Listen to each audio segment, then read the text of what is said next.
Travis Wayne Goodsell. So apparently I should be destroyed more often. I get more views that way, apparently. I'm going to attempt a playlist series. So I'm going to make these count, since I'm about to be destroyed, ruined, dead. Finite, brethren, adieu. And so today's will be a concise plot to destroy the world and America by the Church of Jesus Christ of Latter-day Saints. My text, The Way to Perfection by Joseph Fielding Smith Jr. And just like I told you guys, the church is behind it. I saw the note. You guys didn't believe me. And look at where I'm at now. So, on page 290, under the subheading by Voice of the Priesthood, this council in the valley of Adam Ondi Amen is to be the greatest importance to this world. At that time, there will be a transfer of authority from the usurper, which is Jacob in Hebrew, Jacob, and impostor Lucifer, to the rightful king, Jesus Christ. Lucifer is going to be there in attendance and give Jesus the keys. How else are you supposed to interpret that?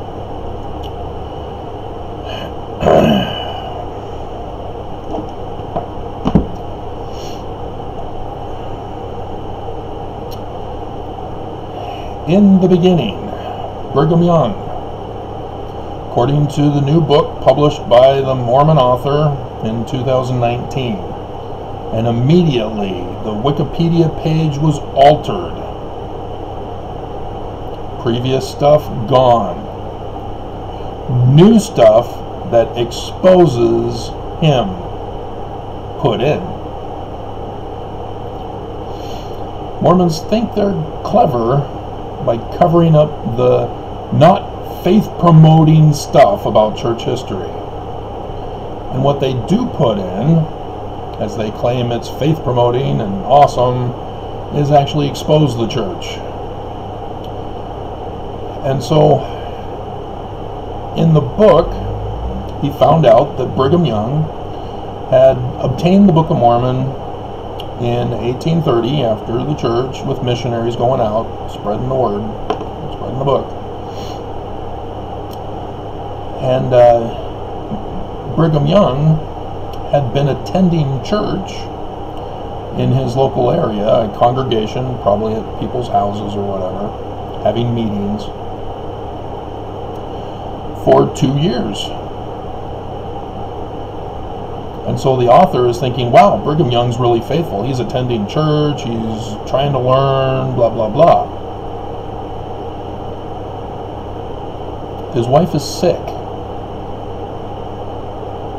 They're trying to get priesthood to heal her. This is what he's not talking about. She dies. And so after 2 years, Brigham Young then joins the church with the priesthood that failed to heal his wife. And he doesn't see it, and Mormons don't see it, as it's now on Wikipedia for no one to see. You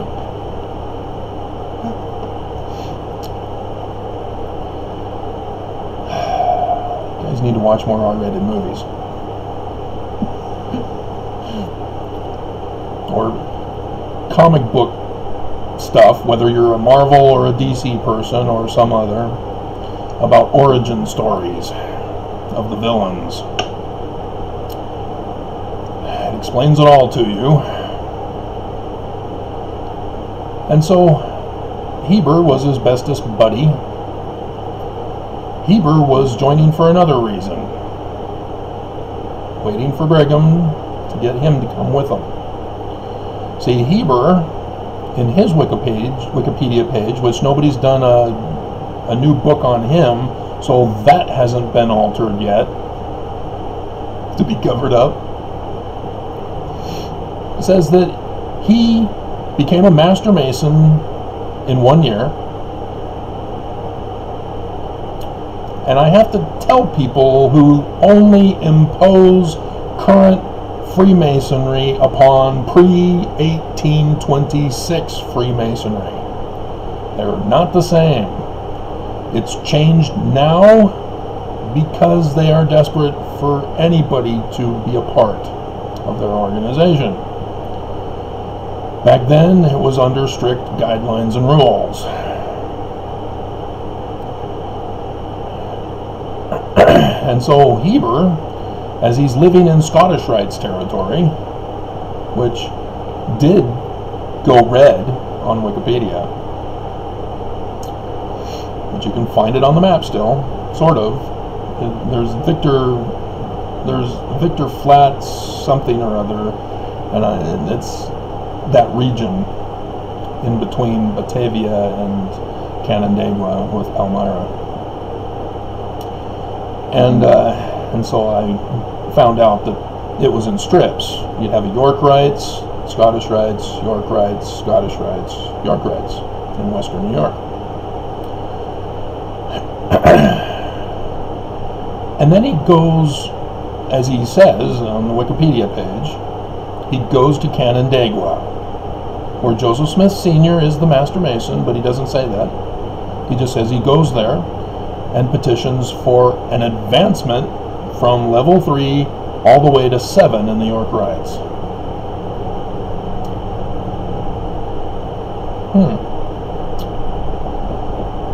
See, the Wikipedia page on William Morgan is that he had to sign an oath of affirmation that he had the previous ranks to justify being made a royal ark. But here, Heber C. Kimball is saying, no, I was just a third level Master Mason. And so I went to Canandaigua in the York Rite territory to become a royal ark. Can somebody say liar? I'd love to put the insert from The Princess Bride. Liar! I'm not a witch, I'm your wife. And after what I just heard, I'm not sure I want to be that anymore.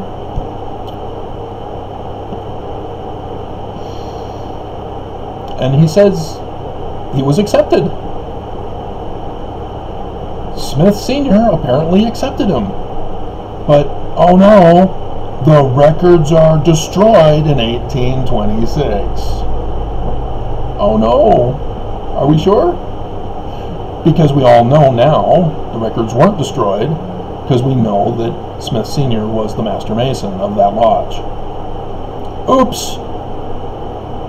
Evidence destroys Heber C. Kimball's plot. Exposes him. Yeah. And so that's why he wants in. He found out they were behind 1826.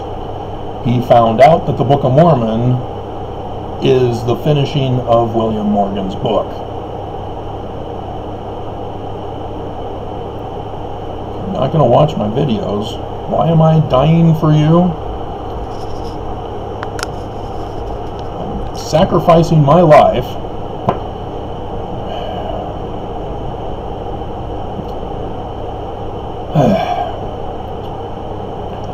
And so they go to Joseph Smith after they join the church and are baptized. Joseph Smith assigns them to be missionaries to spread the Book of Mormon, which they now know is the finished book of William Morgan. So where do they go? They go to their hometown in Scottish Rites territory and convert all those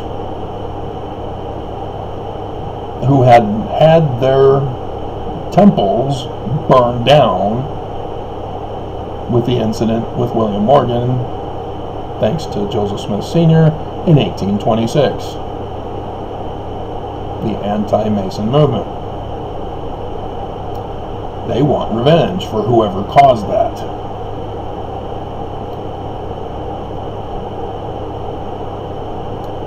And so all of these guys who want revenge,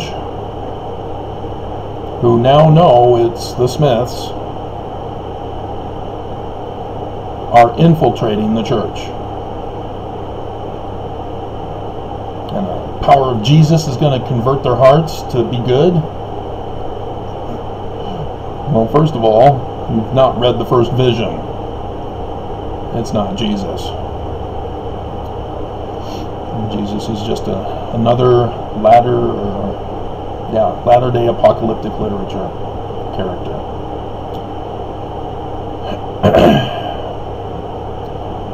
And so they increase in numbers as they get into quorums. Brigham Young has his 12, but he's not the president, not yet. 1838. That's when they made their move. They tried to overthrow an election, started the Mormon War, and this is where we first hear that these groups of converts of Brigham and Heber are called Danites,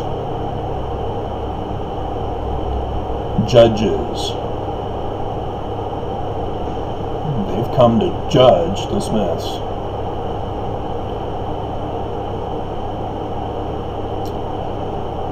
And they chase out a lot of Mormons. Joseph Smith gets falsely accused because of Orrin Porter Rockwell, who was ordered by Young and Kimball to go assassinate the governor. This is where the extermination order comes from as well. And so Joseph was on the run and then got into Liberty Jail.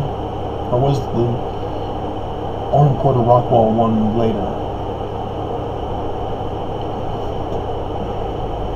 I know it was for treason because of the Mormon War. I don't want to waste too much time. I want to keep this short.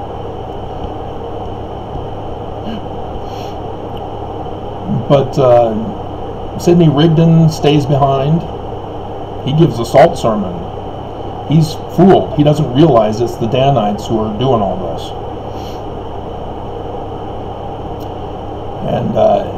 And that's when Thomas B. Marsh says, Danites, I want no part of this organization.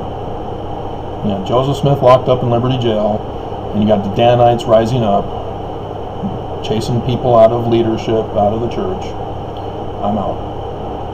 So it had nothing to do with his wife defending her honor for milk scraps.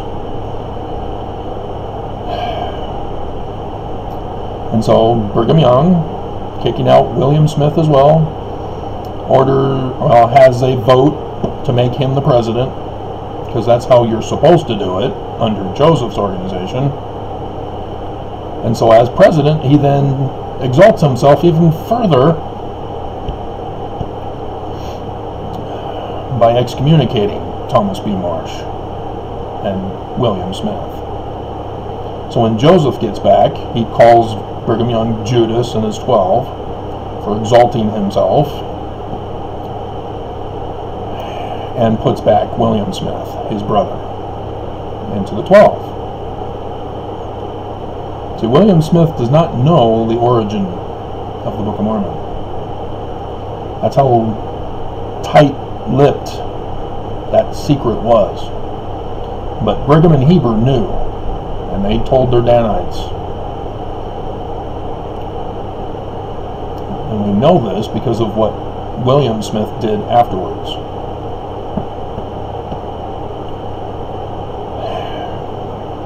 And so, more chaos. Joseph Smith is still getting falsely arrested, locked up, over and over again.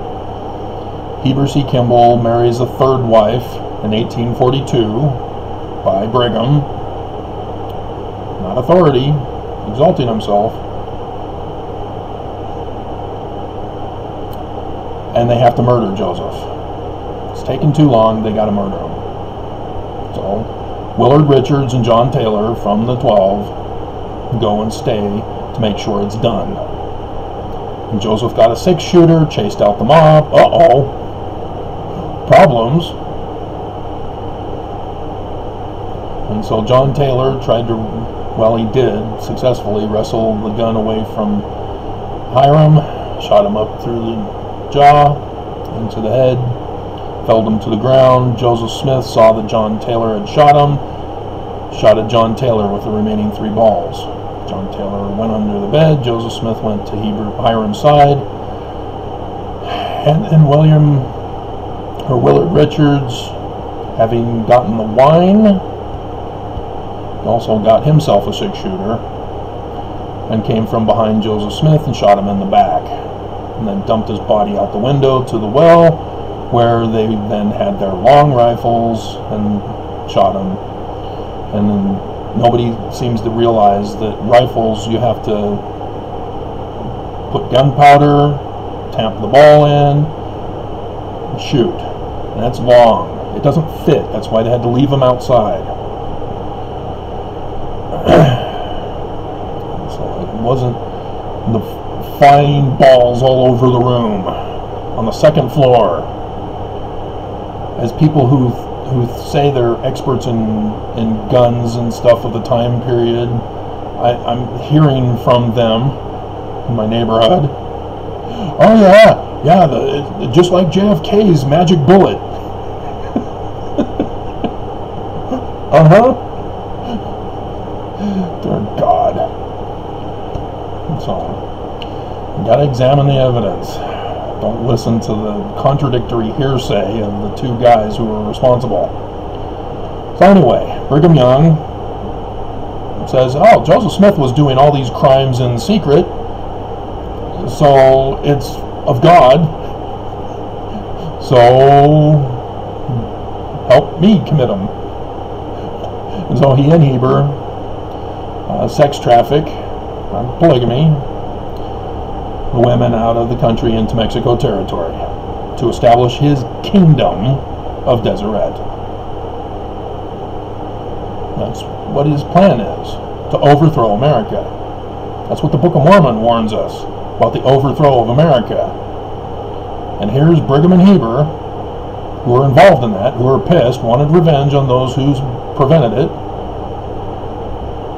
And so they were going to take over. But because Joseph wouldn't stay locked up, they had to overthrow the church, take it over, and then leave, because they were no longer welcome in the United States. So they came to Mexico territory, conquered it, murdering the native Indians. The United States came in the next year and took it over. It's now Utah, or American territory, United States territory. Brigham Young is dethroned as king. So he's pissed, but he gets to be governor, but he keeps kicking out all the federal officers sent by the United States. Kicks them out of town. Because he wants it back. He wants his kingdom. So the United States sends in the army, prevents the Salt Lake Temple from being built. Taking 40 years. Yeah, they don't tell us that, do they? Or at least not that version of it. And so he can't win in this situation. The army's there, keeping him from taking back the land. And so he then starts sending families out to settle other parts of the land. You got your Panguitch, your Mountain Meadows Massacre. Now, you can see where they got their training from. They're Danites. They're under Brigham Young. They're violent, hateful men. White supremacists.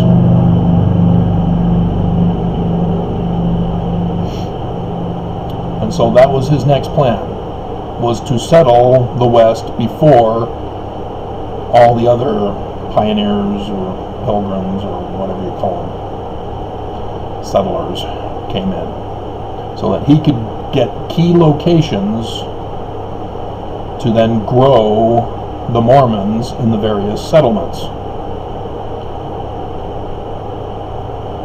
But he died. John Taylor then took over. The United States came down on him, locked him up, and then under Wilford Woodruff locked him up. They're committing crimes. They're not stopping their crimes. The tithing yard, tithing, was being used as a crime. And so the Edmunds-Tucker Act from the United States came down, shut down the church. The Supreme Court decision said, nope, they cannot exist. So they went deep into debt because they have to rent back all that property. But they're still practicing the tithing thing. So eventually, they get out of debt. They're now telling Mormons to build up Zion wherever you are in the world. No more coming to Utah. It's because the United States told them that. And so they get enough Mormons in government positions in Utah, Salt Lake City, so that Heber J. Grant is now able to reincorporate the church. 1923. He's already changed the Doctrine and Covenants, taking out the doctrine, the lectures on faith, and they've made other changes. They're now calling Joseph Smith's history, the Book of Mormon, Doctrine and Covenants, as literal history, even though the Doctrine and Covenants is obviously coded still at that time. And so they're now calling the personages as Heavenly Father and Jesus, but they're not saying if it's Adam still.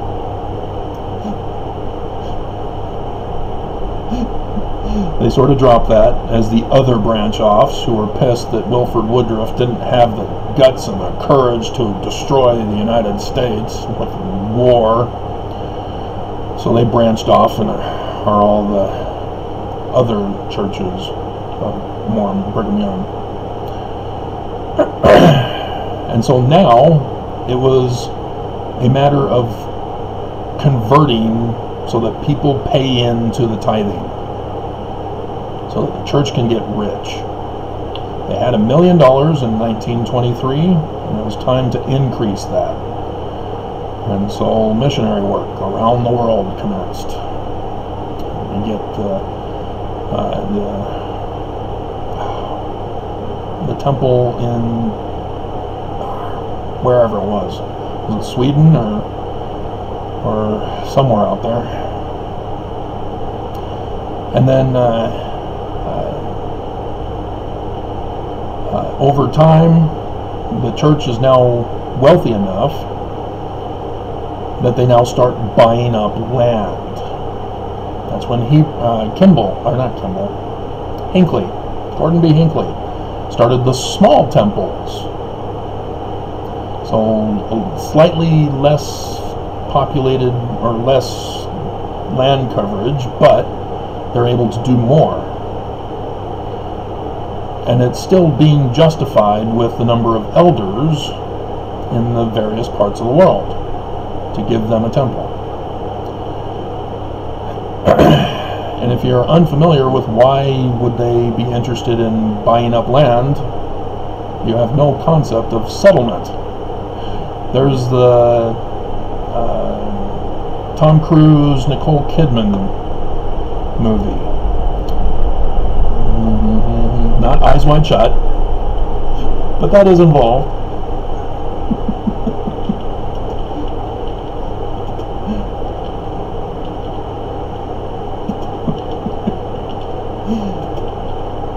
Oh, Irish movies, that's the one I wanted.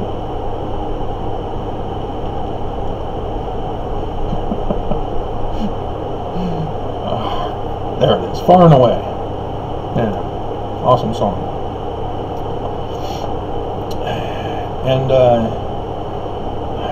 And so yeah, owning land it's kind of important, especially after a knowing cataclysm of warlike proportions that will destroy the United States and the world, so that all the governments will be destroyed.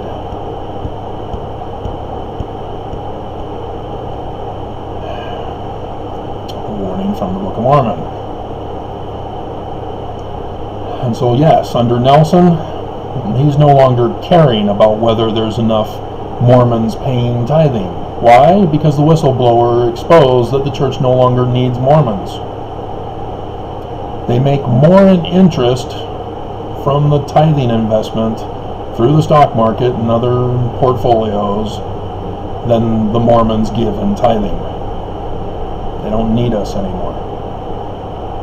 And so Nelson, what is he doing? Buying up land as quick as he can.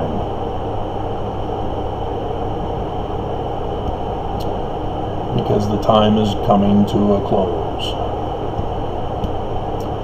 And so that's their plot. That's their plan. And so this exposes it. It's not Jesus Christ. So if it's not Jesus, who is it that's going to be the king of all the world? And they're getting it from Lucifer, huh? Uh-huh.